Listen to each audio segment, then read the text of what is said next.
Unbank yourself. That was the pitch. A crypto platform promising up to 17% interest on your deposits, marketed as a safer than traditional banks, and at its peak, it held $25 billion in assets, and 1.7 million users trusted it with their savings. Then, over a matter of weeks in 2022, it all came apart, and its charismatic CEO ended up sentenced to 12 years in federal prison. Well, this is the story of Celsius Network. Celsius Network was founded in 2017 during the height of the ICO boom by Alex Mashinsky, along with S. Daniel Leon and Nuke Goldstein. Mashinsky became the public face of the company, a serial tech entrepreneur with a colorful backstory. He had served in the Israeli Defense Forces and later built a reputation in telecom and tech, including patents related to VoIP technology and involvement in companies like Arvinet and Transit Wireless. Celsius' earliest financial backing actually came from within the crypto industry, a small early capital rise led by Tether, the company behind the USDT stablecoins, that valued Celsius at just $120 million. Other early backers included Bank to the Future, Sparta Ventures, Alpha Sigma Capital, and a handful of smaller crypto-focused funds. The real turning point actually came in October 2021. As Celsius user bases and assets exploded, it closed a $400 million funding round co-led by Westcap, the growth equity firm founded by former Blackstone and Airbnb executive Lawrence Tosi, and also the CDPQ, or one of Canada's largest pension funds, the Quebecan pension funds. That round valued Celsius at over $3 billion. Mashinsky was candid about why the round mattered so much, as regulatory scrutiny was mounting on Celsius that same month. He told the Financial Times, "It is not the $400 million, it's the credibility that comes with the people who wrote those checks." In total, across its lifetime, Celsius raised somewhere between $750 million and nearly $1 billion from investors. By late 2021, Celsius was one of the largest crypto platforms in the world. Its total assets crossed $25 billion, with over a million registered users and eventually growing to about 1.7 million. The pitch was simple and compelling. Deposit your crypto with Celsius and earn yield up to 17% annually, far higher than anything available at a traditional bank. The company's slogan, "Unbank yourself," captured the whole thesis. Why trust an old, slow, low-yield banking system when you can earn dramatically more with Celsius instead? Masinski himself was central to the brand. He hosted a weekly YouTube livestream called Ask Masinski Anything, or AMA, where he fielded questions directly from the community, project confidence, and reinforced the message that customer funds were safe and always accessible. He positioned Celsius as something closer to a modern bank than a speculative crypto product, transparent, community-driven, and fundamentally sound. It worked. Celsius became one of the most trusted names in the crypto as a bank and alternative category. And its rapid growth from about $10 billion in assets in early 2021 to 25 billion by that October made it one of the sector's standout success stories. What almost none of Celsius customers understood was exactly how that eye-catching yield was actually being generated, or how much risk was quietly building behind the scenes to sustain it. This is where Celsius' fate became tied to one of the crypto's biggest disasters. A significant part of Celsius' yield strategies involved depositing customer funds into Anchor Protocol, a lending platform built on the Terra blockchain that offered a strikingly high and ultimately unsustainable 19.5% yield on the algorithmic stablecoin USD. Celsius would deposit funds into Anchor at that 19.5% rate, pay its own customers up to 17%, and pocket the spread. Report later confirmed that Celsius had parked at least $500 million in Anchor this way, a strategy that was never clearly disclosed to the customers whose money was actually being deployed there.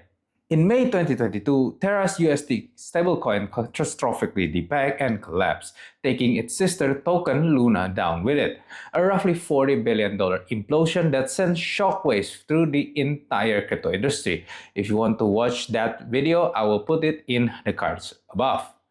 Notably, on-chain data showed Celsius pulled its roughly $500 million out of Anchor right as the collapse began, which fuels speculation. Never definitely proven, however, that Celsius either saw the danger coming or was even among the wallets whose activity helped trigger the initial run on Anchor.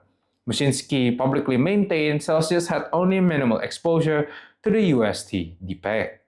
But Terra collapse hit Celsius through a second channel too, and this one was harder to explain right away. Celsius held a massive position in stake ETH or STETH, a token representing staked Ethereum through the protocol called Lido protocol, which was supposed to always be redeemable one-for-one with real Ether. As panic spread through the market following the Terra's collapse, STETH lost its peg, trading as low as 0.93 ETH per STETH by early June 2022. Celsius had liabilities of more than 1 million Ether, but only around 268,000 Ether in actual liquid reserves. The rest was tied up in STETH or staked directly, inaccessible until Ethereum's merge upgrade, which was still months away at this point. If customers keep demanding withdrawals, Celsius would eventually be forced to sell STETH at a steep discount into an illiquid market just to cover them, which can exacerbate the price downfall.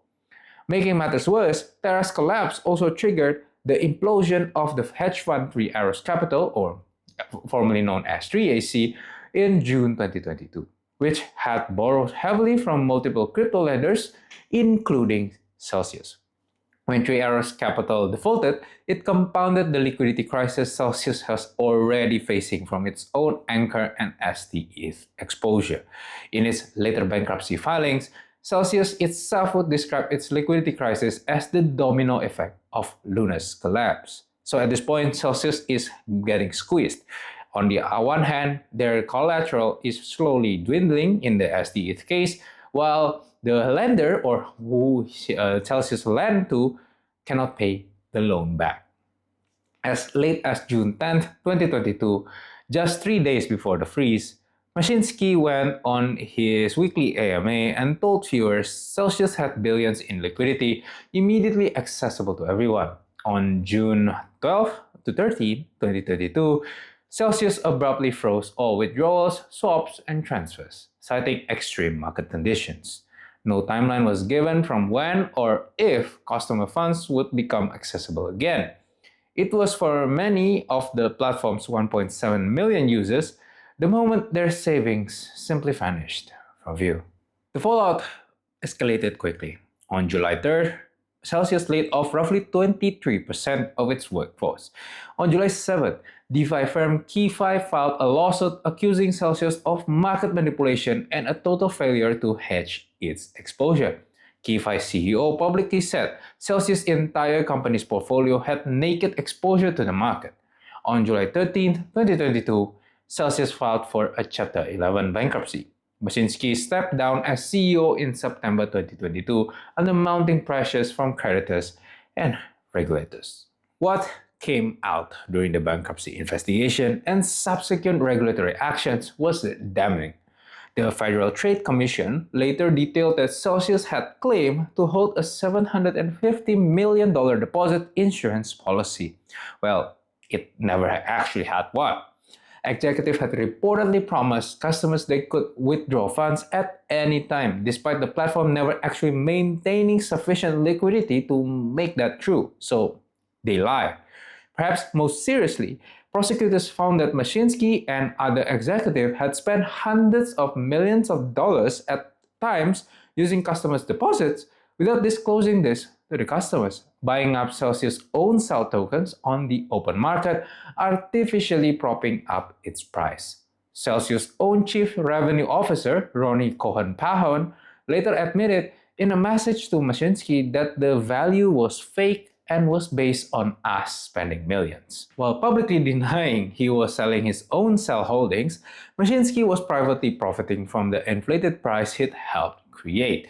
Prosecutors say he personally made about $48 million from cell sales, and in 2 months before the bankruptcy filing, as the company's financial position deteriorated, Mashinsky and other co-founders withdrew significant personal crypto holdings from the platform, including $8 million of Mashinsky-owned non-cell assets, even as ordinary customers remain locked up. The regulatory reckoning was severe. In July 2023, the FTC announced a $4.7 billion settlement with Celsius, one of the largest in the agency's history, banning the company from ever handling customer assets again. The SEC filed parallel civil charges. Mashinsky himself was arrested in July 2023 on charges on security fraud, commodities fraud, wire fraud, and market manipulation, and released on $14 million bail with his assets frozen. In December 2024, Mashinsky pleaded guilty to 2 counts, commodities fraud, and the scheme to manipulate sales price. On May 8, 2025, Judge John Coelho sentenced him to a 12-year in prison. I'm sorry to the judge's name, I cannot pronounce his name correctly. So the 12 years in prison, a term composed of 2 concurrent sentences, 120 and 144 months. Well, below the 20 years prosecutors had sought, but far above the 1-year term his own defense had asked for. He was ordered to forfeit $48 million along with several properties and is barred from appealing the sentence as part of his plea deal.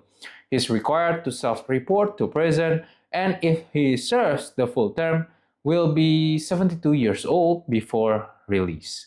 At sentencing, Mashinsky told the court, "I feel that while I am here to take responsibility, I am also taking responsibility for 1,000 employees. Not one of them has come forward to say what they have done."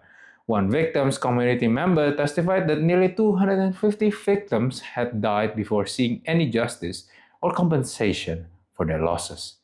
On the recovery side, the story is more encouraging than most crypto collapses. On November 9, 2023, Celsius' restructuring plan was approved by 98% of its account holders. On January 31, 2024, Celsius officially emerged from Chapter 11 bankruptcy, beginning distribution of over $3 billion in cryptocurrency and cash to more than 600,000 creditors through PayPal and also Coinbase. As part of the plan, creditors also become owners of a newly created company, Ionic Digital, a Bitcoin mining business built from Celsius's mining assets managed by Hut 8, which has since filed paperwork for a planned Nasdaq public listing. Multiple distribution rounds followed through 2024 and 2025, collectively returning billions of dollars in value to former customers. Although the ending is quite good in crypto standard, we need to look at what can be learned from this incident. An unsustainably high yield is a red flag, not a selling point, guys. Celsius' 17% rate weren't magic. They depended on deploying customer funds into increasingly risky, often undisclosed strategies like Anchor's protocol's 19.5% yield. Safer than a bank. Claims means nothing without the actual protection a bank has. Celsius marketed itself with banking language and a fabricated deposit insurance claim, while its customers were legally just unsecured creditors the entire time, exactly what the bankruptcy outcome confirmed. Third is opacity about where your money actually goes is itself the risk. Customers had no visibility into Celsius Anchor protocol exposure, its STETH concentration, or its rehypothecated collateral until it was already too late to ask. Founder manipulating their own platform tokens is one of the clearest fraud signals in crypto. When the person running the platform is also secretly buying its token to prop up the price, using customers' money to do it, that's not a business risk, it is a crime, and it was treated as one here. Well, you know that there are similar cases, say, you sure know about FTX, right?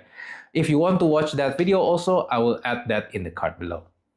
Contagion in crypto lending is also real and fast. Celsius, Terra, Three Arrow Capital, Voyager, and BlockFi weren't separate stories. They were one interconnected chain reaction, and understanding that connectivity is part of understanding why any single collapse in this space can spread so quickly. Example is CalcDAO's hack and Aave's subsequent loss of collateral or loss of funds. If you like this content, be sure to click like and click subscribe, and also share this to your friends and family.